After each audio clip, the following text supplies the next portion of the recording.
Oh, just why does Alex Mowatt devise such opinion? Oliver says, I wasn't a Mowatt fan until this season, but something seems to have clicked, whether it's for him or in my perception, but he's arguably now the first name on the team sheet. Do you agree? Welcome back to 20 minutes of Baggies chat on, the quickest growing West Brom podcast there is on the internet. Pastures Green, how are you all doing? Coming up this week, we're talking about Alex Mowatt. Why does he continue to divide opinion? We're looking at our next set of 5 fixtures before the international break. How many points will the Baggies pick up out of 15? We're talking chairman, and if you've been joining us in the last couple of weeks, we're doing our A to Z of West Bromwich Albion. We're up to C this week. We asked AI and they came up with this fella. Can you come up with anything more appropriate? We've got our full panel back with us: Dan Ford, Aaron Leatherhead, Ben Norton, and of course newly appointed on the fan advisory board, the Baggies, Dino the Baggie. How are you, Dino? Congratulations. Thank you very much. You got any official? Did you get a car with your new role? Is it you get free tickets, trips to Wembley, anything like that? It's just going to cost me more money because more meetings at the Albion. Okay. All right. Glad to have you back with us. And of course, we're fresh back from watching the Baggies beat North End. By the way, North End's only second defeat of the season, so that is quite a doesn't sound like a scalp to take, but certainly was. Dan, was the performance as good as the result? I mean, it was scrappy in times, but 2 world-class goals to get the win. And it's actually nice to be someone's bogey team for a change. Yeah, don't do well there, do they? Okay, Aaron, which of the goals was your favourite? It's got to be Johnson, surely. I mean, 25 yards out. It's typical Johnson. It's a cut inside from the left, and it's a wrap, and it's absolutely, it's an amazing goal. Yeah. We'll get into it more in a minute. Dino, you've said in the last 2 episodes Isaac Price gone missing. Can't say that anymore, can we? No, it was much better on Saturday. Looked lively all game, I thought. And Ben, quickly for you, I mean, Mason's had to play around with some formation changes and some personnel changes, but did he get this starting 11 right on Saturday? Yeah, I think so. Definitely from an attacking point of view, anyway. I think Johnson and Illy Jr. have got to be the 2 that play wide, and they had good games. I think the only question mark is the right back at the minute, but other than that, I think that's probably the team going forward, other than the right back, yeah. Okay, bro. Right, let's get into some social media takes from the game then, shall we? First of all, this one from Andy. He says 2 stalwarts stood out. Mowatt is the heartbeat, Dan. He kept possession so well. Refreshing combo with Collier. That needs repeating. Second one, MJ, irresistible. Goal topped off an excellent game. Price's goal was superb, technically excellent. Oddly poor from Metham. He needs to see out games better. Let's start with Mowatt, shall we? Andy describes him here as a heartbeat. Is he right? Yeah, he's spot on. To be fair, you definitely see the difference when Mowatt's not there. It just keeps the game ticking over. Just give him the ball and it'll just play passes everywhere. It keeps it nice and simple. He's not one of these ones that'll just hoof it forward. He likes to get his head up, find the simple pass, and just keep the game flowing. We definitely miss him when he's not there. Why does he get so much stick, Ben? Because I've read, and I think you've commented on it on here yourself, that some fans are frustrated with Mowatt, and he doesn't always get the recognition that he deserves. Why is that? Not sure, to be honest. I think, like Dan said, I think he does the simple things and he goes unnoticed a lot of the times. Like, he gets the ball and moves it on. That's kind of his job. He doesn't pick the ball up, beat 3 men, and stick it in the top corner. That's not his game. His game is to get the ball, move it on, and he does that week in, week out. He's good from set pieces as well. His delivery is pretty good. He's got a good left foot. So, in terms of a centre midfielder in this league, you're not going to go far wrong with him, I don't think. He's a top player you need in there, vastly experienced. So it's hard to criticise what he's doing at the minute. Yeah, we had this put on Twitter there. Aaron Richard says, our clever fans realise he's okay, but runs in cement. He doesn't play forward enough and is way too slow. Today, he did well. We need to be better moving forward, but having Collier there helped him, as opposed to that headless chicken Malumbi. Are they right, Aaron? No. It's a simple answer, no. I mean, the stats show it. I mean, Mowatt is integral to our team. I mean, what's the stat we talked about a couple of weeks ago, where I think we'd won 1 in 8 games where he hadn't started, and opposed to him, starting, and we win majority of those games. I mean, just based off that alone, is obviously quite integral, and it's no coincidence that he starts and we win and we play well. We get good results, and he brings other players into play. Especially down the left, with Johnson. I think his left-footed passes and make Johnson that much of a better play. It allows him to do a lot more with the ball. As Dan and Better said as well, he does the simple things right. And I'll repeat myself again. He's just an integral part of our team, and in my opinion, he's top 3 players at the club at this given time. You agree, Dino? Played well Saturday. I think it's his pace what lets him down a bit sometimes. Even on Saturday, there was one occasion where he appeared to be running in streak or trying to chase him there forward when he broke through. But now he had a really good game, and we do play better with him in the team. He should have been in the team at Millwall. Yeah. Conrad says, a great hard-fought win. Mowatt has been dominant in midfield. Captaincy was apt too. 2 excellent goals. Solid goalkeeping, which we'll come back to in a minute, Dan. And Malumbi was a crucial person to get on. Lots of effort. On the flip side, we need to be more focused in defence. And there was a little bit of rumbling on social media after that. But you don't make it easy for yourselves, do you? Where are we defensively with this Baggies side now for you?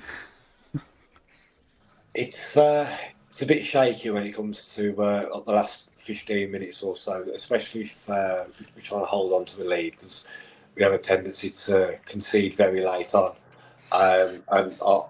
To be honest, after they scored a goal back, in the back of my mind, I was thinking, oh God, is it going to happen again?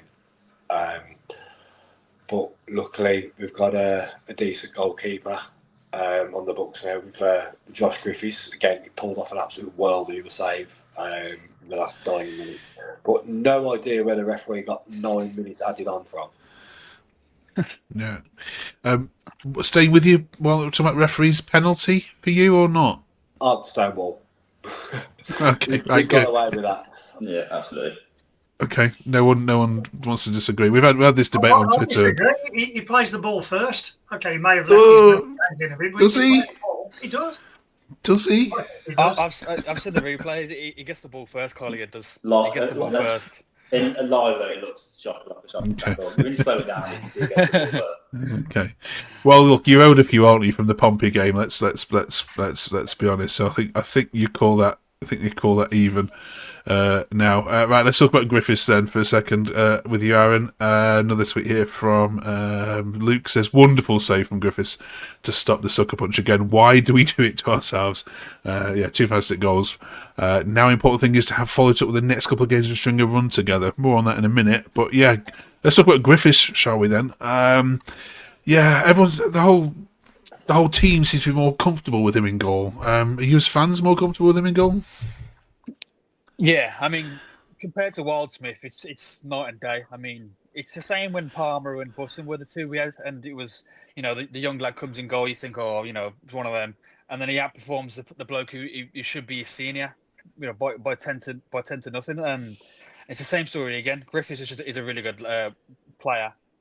Seems a really good character as well to have in the team, and I think he's very assured.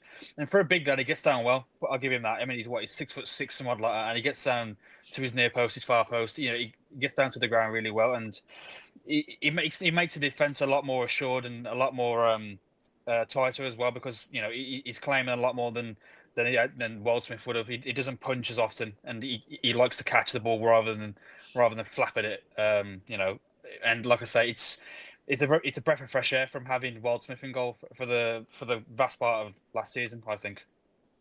Yeah. It was a perfect Baggies weekend, wasn't it then, Ben? Wolves lost, Birmingham lost, and the Baggies won. Yeah. Yeah, one or two. Wolves are losing every week, so it doesn't really change much. But Okay. they will take it. Hopefully, they can stay down there, and we can cement some sort of push here. So Let's have a look at what's coming up then, shall we? So annoyingly, Dino, we've got this international break coming up again in 4 weeks time. In between all of that, then you've got these 3 away trips to Watford and Ipswich in this next week, which is mad. And then a trip to Charlton as another midweek game, which you've got some big travels, haven't you, to do in these midweek ones, and then 2. I shouldn't say this on paper, but 2 home games where you look at the opponents and you think that's all right, them 2, isn't it? You don't sound like comrade. Okay, you've been watching this team for far too long, haven't you? Right. How many points, Dino, out of 15 then, as a minimum, to keep us in discussions with promotion? I'd like to think 10. But yeah, like you just said, every season we do this, we see 2 home matches coming up and we thought, well, there's 6 points. Never, ever happens. I mean, do you carry much hope for this week, Dan, in terms of going? I mean, Watford haven't started well at all, and then Ipswich should be a big one on Saturday. I think Ipswich away will be more of a test than Watford, to be honest. And as well, with it being a midweek game, we're not really that good midweek, especially away. Well, apart from Norwich, like, I was going to say you've beaten Norwich. even that was a bit of a struggle, to be honest. But yeah, I think out of them 2, Ipswich is going to be the bigger test. Okay, Aaron. Well, how many points? Yeah, I'd have gone with what Dean was saying, around 10. I think Watford is always a 2-2 draw, so we'll cross that one off. Can't see us beating Ipswich. I think they've got too much for us. I mean, they're in my opinion, they're a top 2 team in this league. You know, league table aside. And the next 3, I think they're very winnable. I mean, don't get me wrong. You know, it is football. This is Albion. Things don't go as planned as things should. But Sheffield Wednesday have been absolutely terrible this season. I think, to be fair, against Charlton, they'd given a good game, but obviously lost again. So if we can just do what we do best, so just play them off the park and don't give them a chance, and we'll nullify them. Charlton as well, good team. I think that'll be a bit of a struggle, but at the same time, I think we'll have too much for them. And Oxford, I don't think there's much of them really. If I'm honest, I think we're a far superior side to Oxford, and I think that'll be a comfortable 3 points. Okay. Let us know what you think in the comments. Don't forget, we'll be reviewing and previewing every single one of those games over the next 4 weeks. So do join us. Drop us a subscribe below, and you can follow all of these 4 on Twitter as well. Looking at all their handles in their name description there.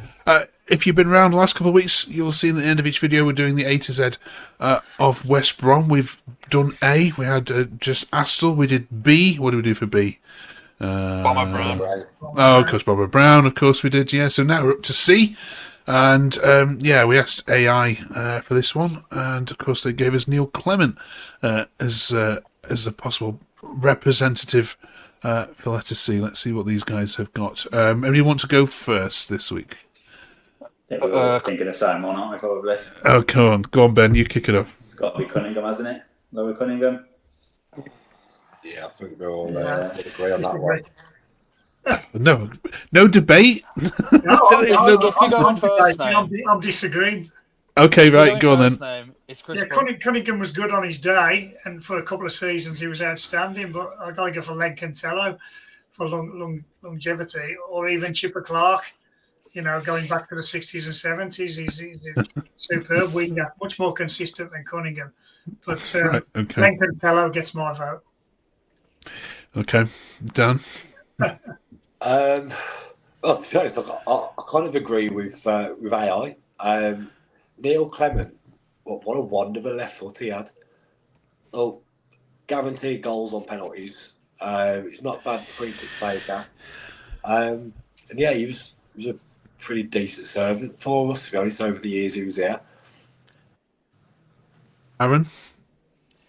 I can only think of, obviously, aside from the mentioned ones that have been mentioned already, I can only think of ones that start with C, as in the first name. So Chris Brunt, Claudio Jacob, two absolutely, massive names in my opinion in Albion history. I mean, Claudio's the cult hero. He's a great player. Chris Brown speaks for himself. I don't know if you can count them once, but that's anyone I can really think of. No. We've only been doing it 3 weeks. Yeah. We spoke about Chris Brunt last week, didn't we? I think in the B section we did raise him up. Right, how do we settle this then, Dino? Come on, you as the captain of this. We'll give you the deciding vote. We'll give you the deciding vote this week. You've heard them all. You've watched them all. Yeah. Who's the better player out of the ones we've heard mentioned? On his day, the better player is Laurie Cunningham. On his day. No. There we have it. There we have it. Okay. Okay. Back to where we started. Brilliant. Right. In the chat then, who did they miss? What did they forget? Also, have they missed any particular games or stadiums which our Baggies have had famous results at? We'll put that in the chat below. We're on to D next week, and also, of course, looking back on the 2 trips that Baggies have had. So well done to anyone who's travelling to both of those. Dino, you'll be there. You'll be there Tuesday and Saturday, will you? Wednesday and Saturday. Wednesday, sorry, yeah. Well, Friday, we're going Friday. Right, okay, bro. Midday kick-off, isn't it? So, yeah. Right, join us then in 7 days' time as we review that. Don't forget to like and subscribe, and thank you very much to you four. Enjoy the games, and we'll see you in 7 days' time. Get thinking on D. It's surnames only. See you then.